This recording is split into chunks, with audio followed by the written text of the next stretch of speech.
우리나라에서 저 같은 경우는 살아생전에 또 있을까 하는 하나의 좋은 그 이벤트 역사적인 사실이 하나 사건이 있었죠. 이게 바로 88 서울 올림픽이었습니다.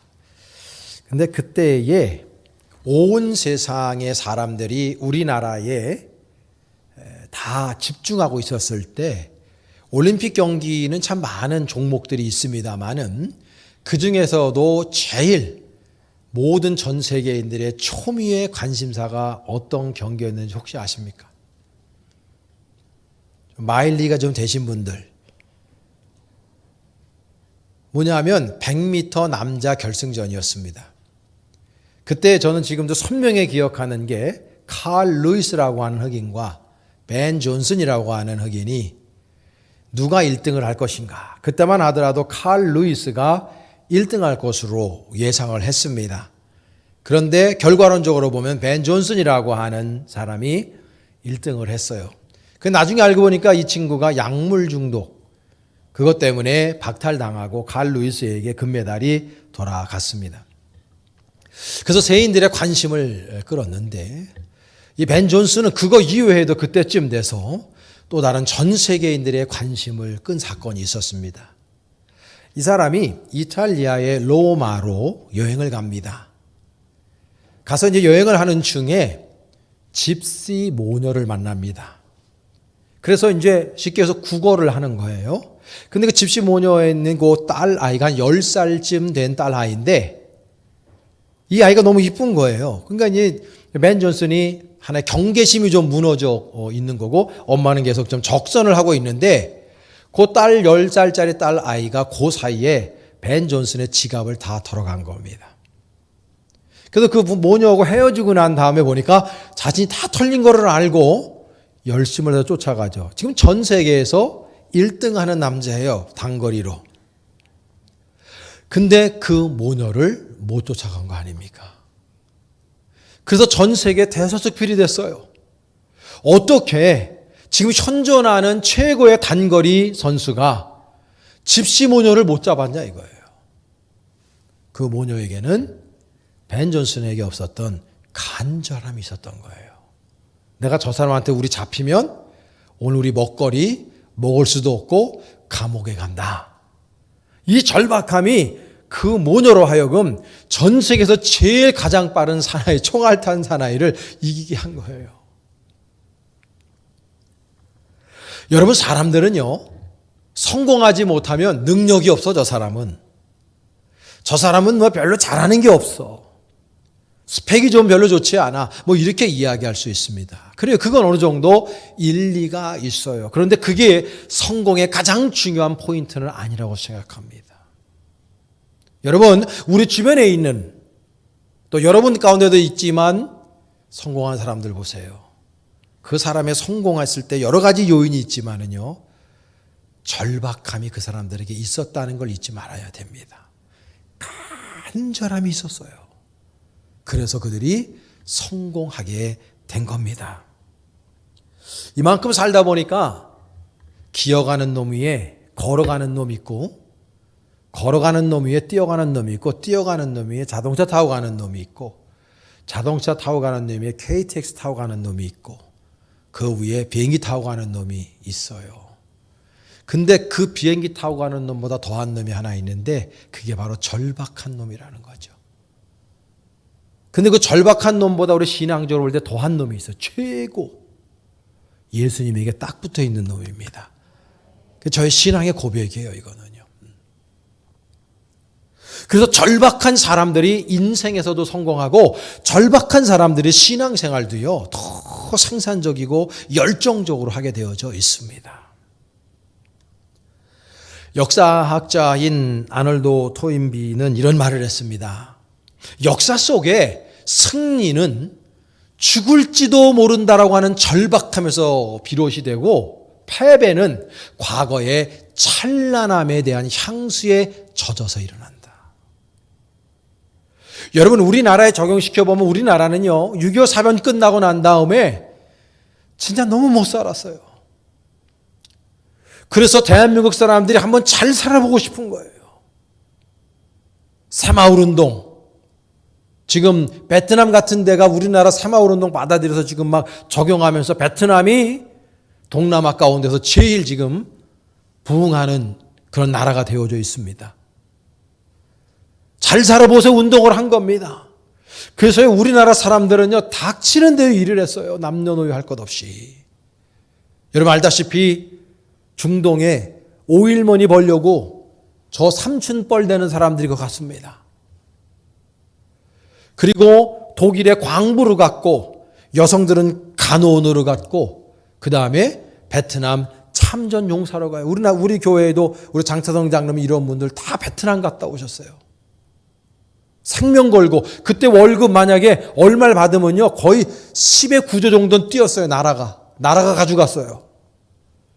그리고 월급 얼마 받지 못하고 어르신들이 다 그거 국가를 위해서 알면서도 그렇게 했습니다. 그거 가지고 경부속도로 놓은 거고 우리나라가 이렇게 잘 살게 된 거예요. 아멘도 안 하시네. 우리는 그냥 너무 당연하게 지금 그런 세계에 살고 있으니까. 여러분 생명 걸고 노력한 우리들의 삼촌 아버지들이 계셨다는 거 어머니들이 계셨다는 거 우리가요 절대로 잊어서는 안 됩니다. 네. 요즘 애들처럼 밥 없으면 라면 먹으면 되지 그게 아니에요. 여러분 헝그리 복서라고 하는 우리나라에 하나의 이야기가 있었습니다. 예전에 우리나라가 정말 이렇게 간절하고 그리고 절박할 때 우리나라는요 복싱 강국이었습니다.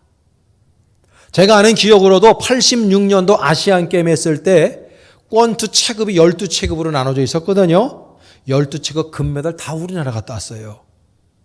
이게 있잖아요. 아시안게임, 올림픽게임 이런 거에서 다시 없을 역사의 기록을 우리나라가 세웠습니다. 뭐 세상 사람들이 뭐 그거 편파 판정이다. 한국에서 하니까 편파 판정이 됐지만 전 그렇게 보지 않아요. 그때요 죽어라 복싱 연습을 한 거예요. 헝그리 정신 가지고. 임순행과 그 친구는요 중거리 선수인데 달리기 선수인데 라면만 먹고 뛰었어요. 그 인터뷰 했다니까요. 전에. 헝그리 정신이 있었다고요. 왜요? 절박했거든. 간절했거든. 그러니까 사람들이 그렇게 사는 거예요. 근데 요즘에는 그 절박함이 없어요.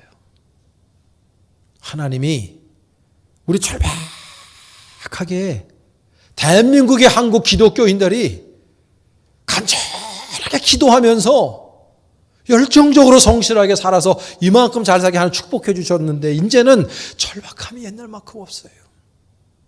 예전에 신앙인들은요 예배당 와서 주여 이렇게 기도 안 했습니다.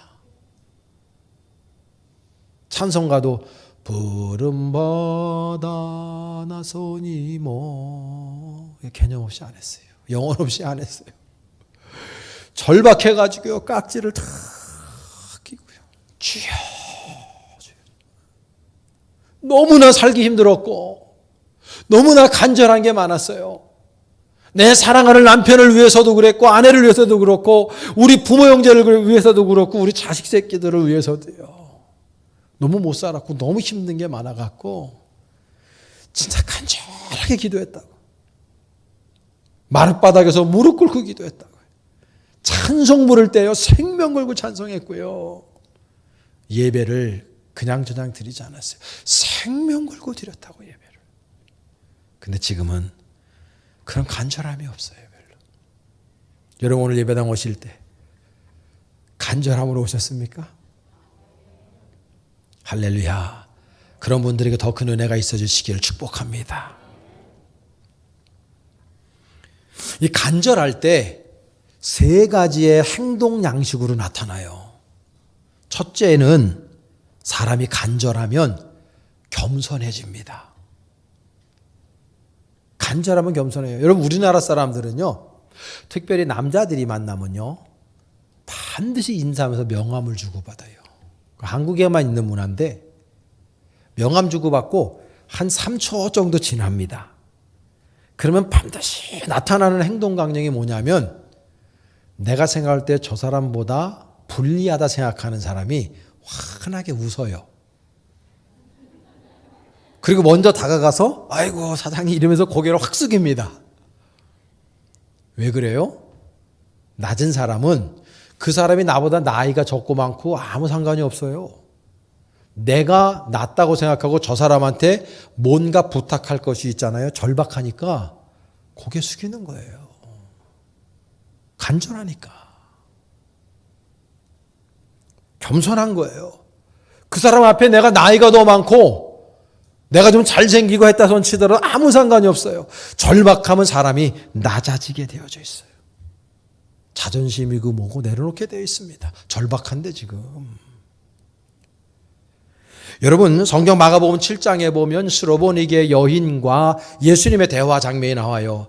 예수님을 만나러와 이 스로보니게 여인이 왜 만나냐면 그에게 딸이 하나 있었는데 그 딸내미가 귀신에 들렸단 말이에요. 아픈 거죠. 예수님에게 와서 예수님에게 청탁을 하는 거 우리 딸 귀신 좀 내쫓아달라고. 그러니까 예수님은 수많은 병을 고쳐주셨는데 복음서에 보면 야 어떻게 주님이 이런 말씀을 하실 수 있었을까라고 하는 말씀을 주님이 하셔요. 본문에 마가복음 7장 27절에 보면 이렇게 되어 있다고. 자녀들의 떡을 취하여 개들에게 던짐이 마땅치 아니하도다. 여기서 자녀는 유대인들을 얘기하고 개는 그 이방 여인을 얘기하고 그 떡은 그 빵은 은혜를 얘기해요. 그 예수님이요 이 여인을 지금식의 표현으로 하면 인격살인을 하는 거예요. 인격살인을. 그 웬만한 사람 같으면 자존심이 확 상하니까 예수님 멱살을 잡으면서 뭐 이딴 인간이 다 있냐고 그러면서 고쳐주지 않을 거면 말지 왜 사람 인격을 건드리냐고. 요즘 같은 경우는요 바로 고소 들어갑니다. 침을 뱉고 나올 거예요. 근데 스로보니게 여인은 그렇게 하지 않았어요. 이 여인이요 이렇게 말합니다. 마가복음 7장 28, 30절에 보면요. 여자가 대답하여 이르되 주여 올소이다. 참 내가 개 같은 여인이라는 거예요. 당신 말씀이 맞습니다.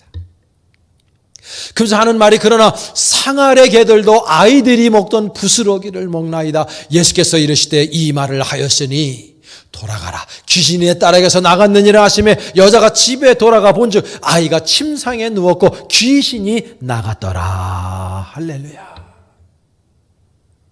만약에 그 여인이 그 자리에서 기분 나쁘다고 예수님 멱살 잡으면서 당신이 예수냐고 하면서 예수님에게 대들고 그 자리를 떠났다면 이 스로보니게 여인의 딸의 질병은 고칠 수 없었어요.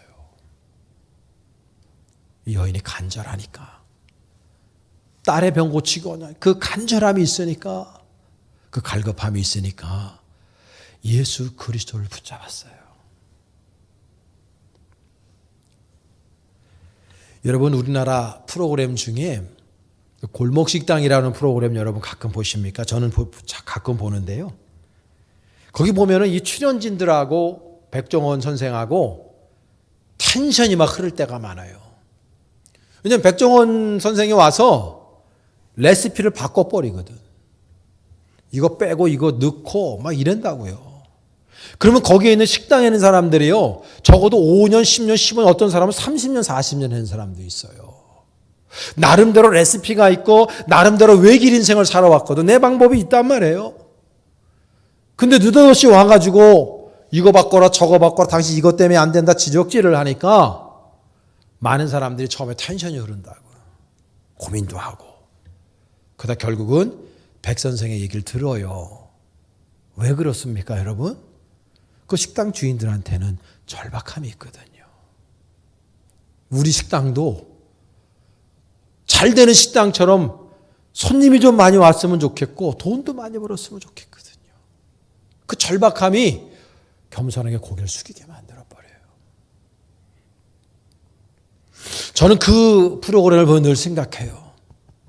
야, 돈 때문에 사람들이 그냥 고개를 숙여버리는데 나는 하나님의 은혜 받으려고 영적인 세계를 위해서 얼마나 절박함으로 무릎 꿇고 있는가. 주님의 음성 들으려고 주님과 깊이 있는 영적인 교제를 나누려고 나는 지금 주님을 위해서 어떤 절박함으로 여기 나와 있는가. 전 그 프로그램을 보면서 그런 생각을 많이 해요. 나에게 지금 절박함은 있는가? 주님을 향한 절박함 말이죠. 사랑하는 여러분, 우리 안에 절박함이 회복될 수 있기를 원합니다. 그래서 겸손하기를 간절히 원합니다. 우리에게 주님의 그 부스러기의 은혜가 필요하지 않습니까? 주님의 그 은혜가 아니면 우리가 살 수 없는 존재들 아닙니까? 그러므로 우리 날마다 겸손함으로, 간절함으로, 절박함으로 신앙생활을 할 수 있기를 축복합니다. 두 번째로는요, 간절하면 사람이요 끈질기게 인내합니다. 참는 거예요. 누가복음 18장에 보면은 불의한 재판장과 과부에 대한 재미있는 스토리가 나옵니다.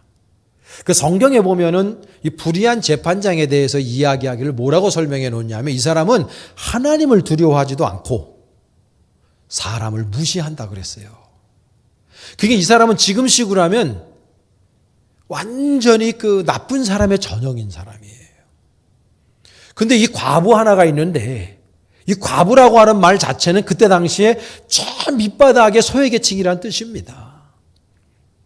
그게 원래 사람을 무시하는 인간이 과부 때 그걸 얼마나 무시했겠어요, 여러분.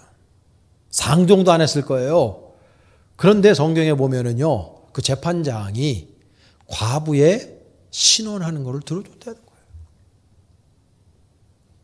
여러분, 성경에 누가복음 18장 4절 5절에 보면 이렇게 되어 있습니다.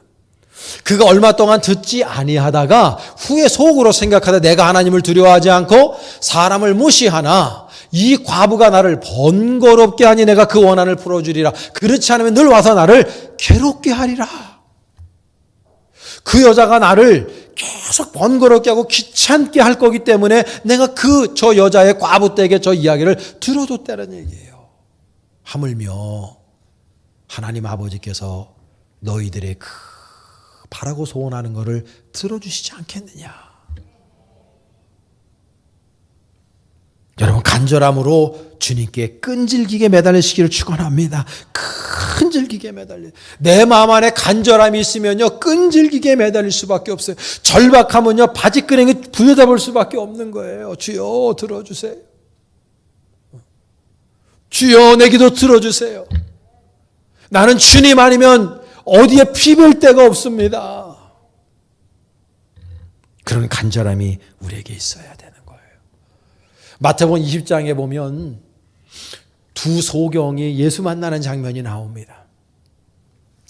과부댁이나 그때 당시에 소경이나 도끼 객긴이에요.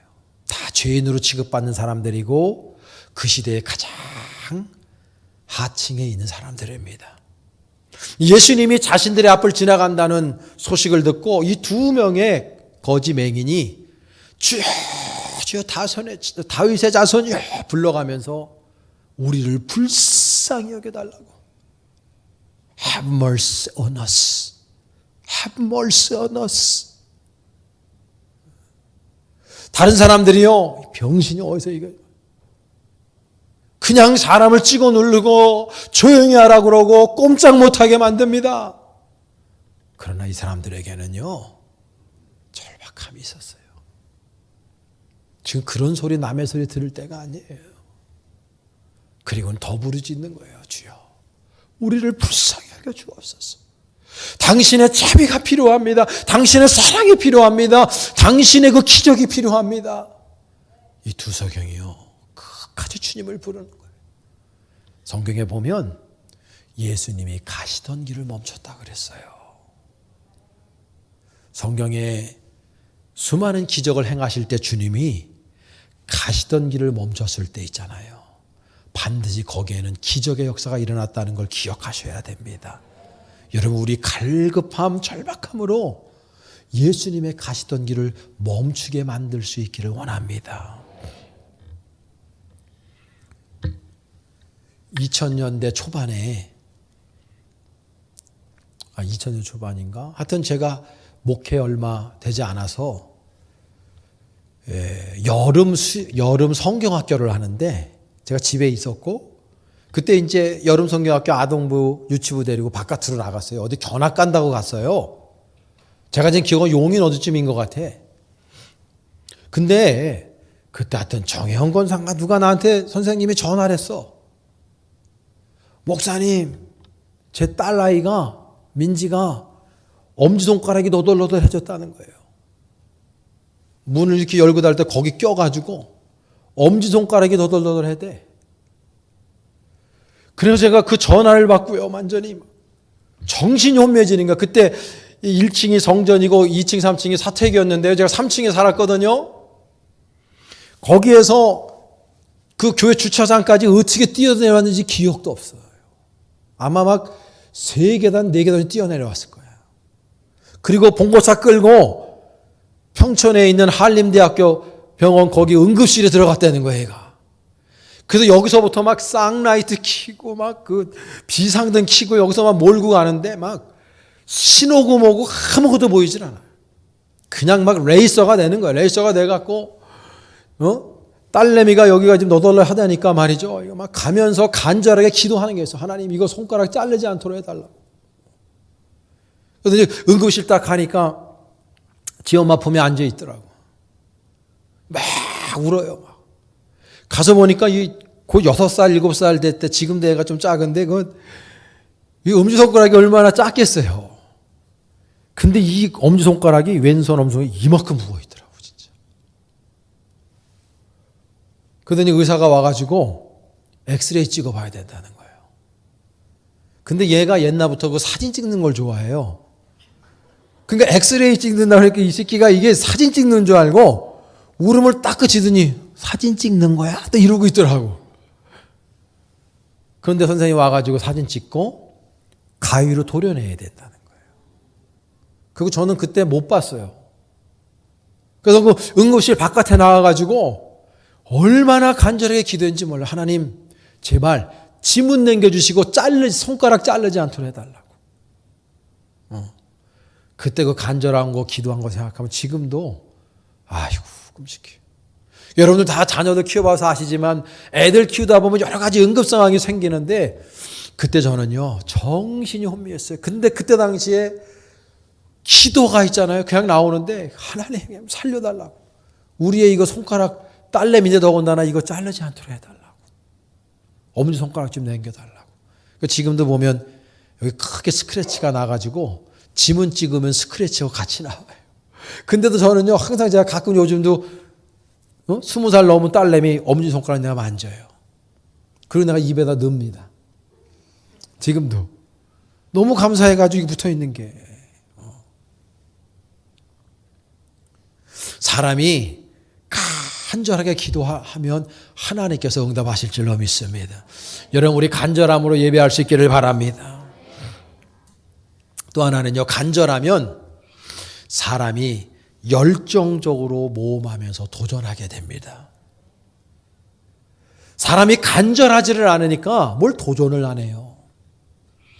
사람들이 간절함이 없어지면 현실주의자가 되고 현실에 안이하게 빠져요. 안이함에 빠져요. 그래서 뭔가 도전을 하지 않고 변화를 추구하지 않아요. 저는 좀 이만큼 목회하면서 제가 가장 좀 안타까운 사람들이 어떤 류의 사람이냐면 변화를 추구하지 않는 사람들. 그냥 현실의 안일함에 빠져 있는 거예요. 나 자신을 채찍을 해야 되는데 여러분 손가락 2개밖에 안 보이터 있는 사람들이요. 쇼팽 연주합니다. 멀쩡하게 10손가락 다 있는데 피아노에 대한 열정이 없어가지고 피아노 못 치는 사람들 얼마나 많은 줄 아세요? 옛날엔 닉 부이치치라고 하는 팔다리 없는 사람 우리나라 와가지고 드럼 치잖아 드럼. 발 하나 요만큼 남은 거 드럼 치고 있더라니까요. 수영도 해요. 장애인 국가대표 수영 선수야 그 사람이. 우리는 사지가 멀쩡한데 못할 게 뭐 있어요. 사람들이 간절함이 없으니까 안 하는 거예요. 간절함이 없으니까. 제가 예전에 처음에 이렇게 필리핀 다닐 때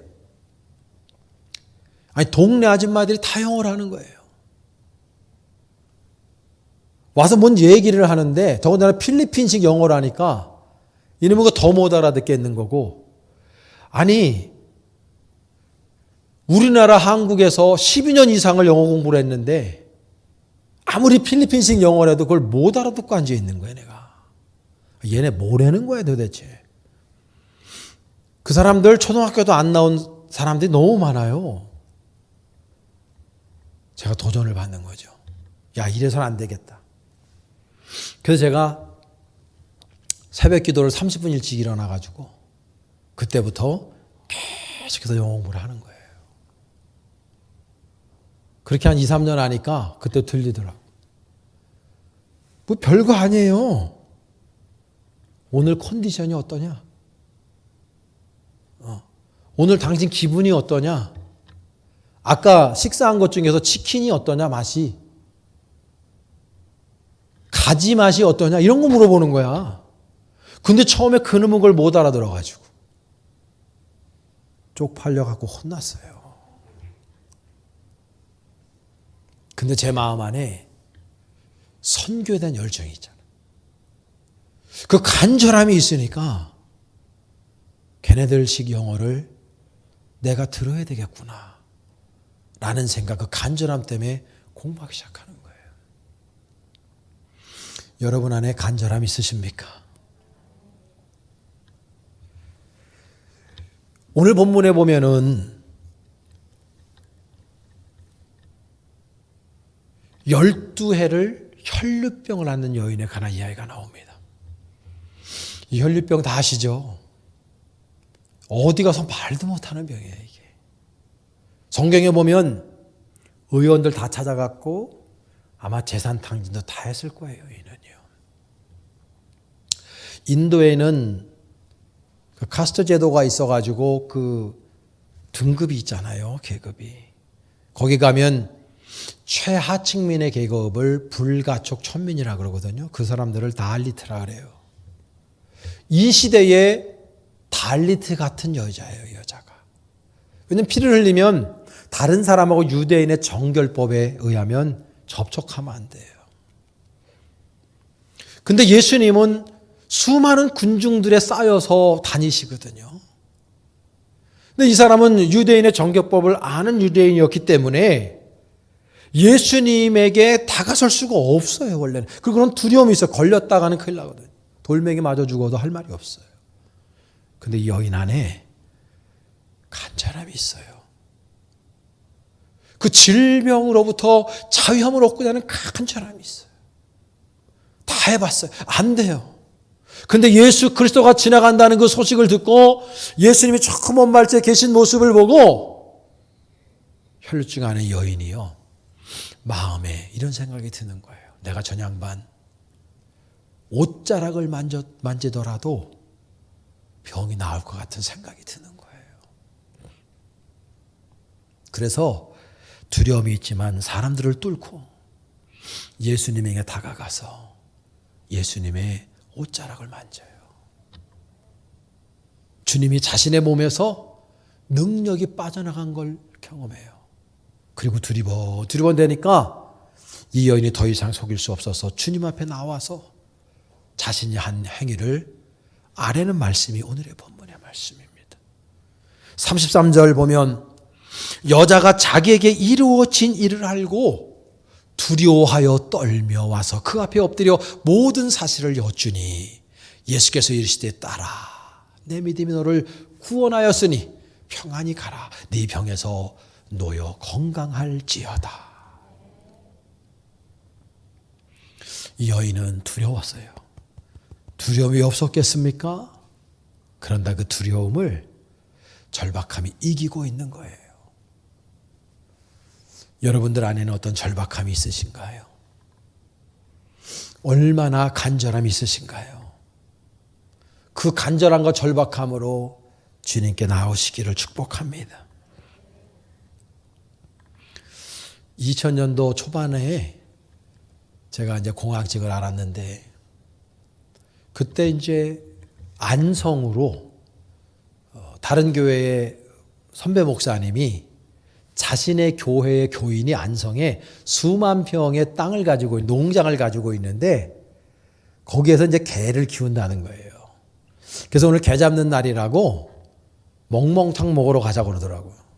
그 6명이 모였어요. 근데 저는 원래 멍멍탕을 안 먹으니까 나는 내가 안 먹어서 안 간다 그랬더니 그 권사님이 그 삼계탕도 하니까 괜찮다고. 그래서 이제 나들이 겸 해가지고 제가 우리 교회 봉고차를 끌고 목사님들하고 같이 갔어요. 갔더니 진짜 그 솥단지에다가 게를 집어넣고 끓여가지고 구수한 냄새가 나더라고요. 그러더니 막 목사님들은 막 진짜 환장을 하고 드시더라고요. 그래서 이제 저 그 권사님이 저를 위해서 삼계탕 하나를 해주셨는데 딱 앉아가지고 그 삼계탕 뜨려고 숟가락 들었는데요. 몸이 이상해지는 거예요, 내가. 그러더니 그냥 뭐 이렇게 손발이 저리고 떨리고 그 증상이 오더니 온몸이 노래지더라고요. 그게 왜 그런가? 그리고 조금 지나니까 온몸이 하얘져요. 그 입술이, 제가 입술이 좀 매력적인데 이게 비웃은 것 같아요, 몇몇 사람들은. 근데 이 입술도 하얘지더라고요. 그래서 제가 위기의식을 느끼고 거기에 이제 주인 권사님한테 권사님 그 우황청심환 있어요. 그랬더니 우황청심환 주시더라고요. 그래서 내가 2개를 그냥 씹어 먹었어요. 급하니까. 그러더니 나보고 침대에 가서 누워 계시래. 그래서 침대에 누워 있는데 더 죽겠는 거예요. 그래서 생각이 드는 게 뭐냐면 내 마음에 두려움이 들어오면서 내가 이러다가 객사해 죽겠다 이 생각이 딱 들어요. 너무 절박한 마음으로 마당에 나가서 열심을 다해서 계곡이 뜯고 있는 그분들에게 내가 지금 집에 가야 되겠다고. 너무 죄송한데 너무 죄송한 일이잖아요. 그래서 제가 그분들한테 엑스큐즈 하면서 내가 지금 집에 가야 되겠다고. 근데 그분들이 내 얼굴 쳐다보니까 이거는 벌써 상태가 이게 안 되는 거예요. 그래서 제가 간다 그랬더니 막 식사를 하고 있는 찰나인데도 목사님들 내 상태를 보더니 나한테 운전을 맡기면 안 되겠는 거죠. 그래서 그 목사님들이 같이 그냥 숟가락 놓고 집에 왔어요. 집에 왔는데 계속 죽겠는 거예요. 그래서 제가 바로 집사람한테 얘기하고 차 몰고 박호길 내과라고 있어요. 저 뱅뱅사거리 우회전에서 우리 주치같이 하시는 분이 있어요. 장로님이신데.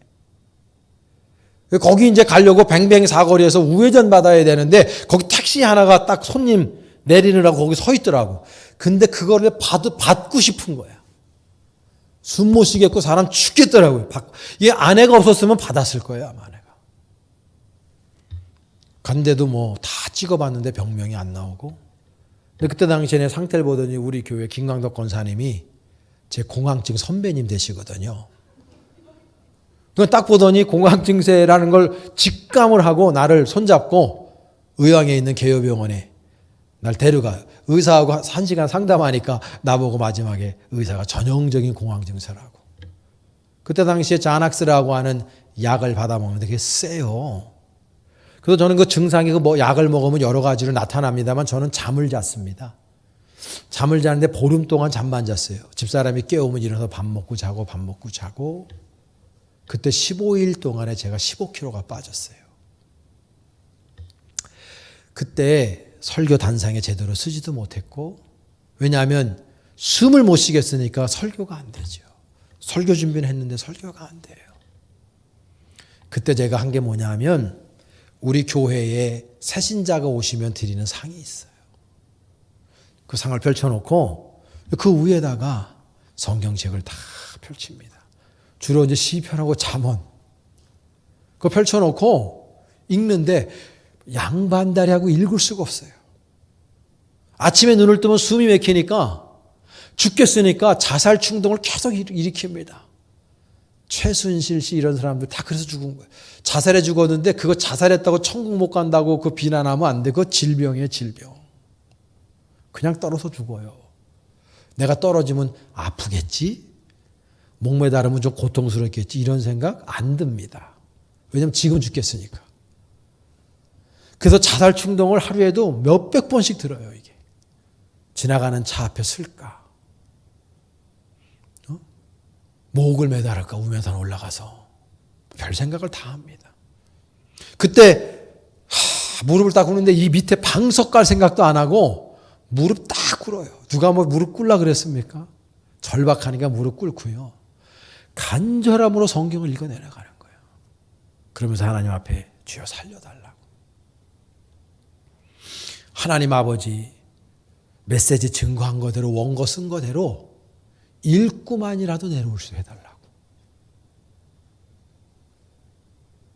그때 얼마나 절박하게 기도했는지 몰라요. 그때 이후로 지금도 이 강단에 설 때마다 저는 간절함으로 기도하고 이 강단에 섭니다. 여러분들은 얼마나 간절함으로 신앙생활 좀 하고 계신가요? 혹시 여러분 가운데에 간절함이 없잖아요. 감사하시기를 바랍니다. 잘 살게 해주셨잖아요. 간절함이 없도록 해주셨잖아요. 하나님이. 그것도 감사한 거예요. 혹 여러분 가운데서 질병으로, 재정적인 문제로, 관계 때문에, 자식 때문에, 부모 때문에, 형제 때문에 간절함이 있으시잖아요. 여러분 하나님 앞에 무릎을 꿇으시기 바랍니다. 주님이 가시던 그 길을 멈추게 해야 돼요. 얼마나 우리 마음 안에 간절함이 있느냐가 주님의 걸음을 멈추게 할 수 있다는 걸 기억하셔야 합니다. 주님이 멈추시는 그 순간 거기에서는요 반드시 기적이 일어나요. 반드시 하나님의 놀라운 역사가 일어나고 우리의 삶의 문제를 해결하는 일들이 일어나게 되어져 있는 것입니다. 저는 우리 벌떼 교회 모든 교우들이 그 절박한 마음으로 예배 드리시고 여러분들의 삶을 살아가시고 한순간 한순간 창조적인 생각, 열정적인 생각, 내가 숨쉬고 싶어 숨쉬는 것이 아니구나. 오늘도 주님이 나에게 숨을 허락하셨기 때문이구나. 나에게 가정을 주시고 나에게 직장을 주시고 나에게 사업할 수 있도록 나에게 공부할 수 있도록 나의 생을 이어갈 수 있도록 나에게 숨을 주셨구나. 이 생각하시면서 날마다 감사한 마음 담아 하나님 아버지 앞에 정말 올곧게 우리가 예배하고 늘 기쁨과 감사와 그리고 즐거움과 그리고 복된 인생 저와 여러분이 넉넉히 살아낼 수 있기를 간절히 축원합니다.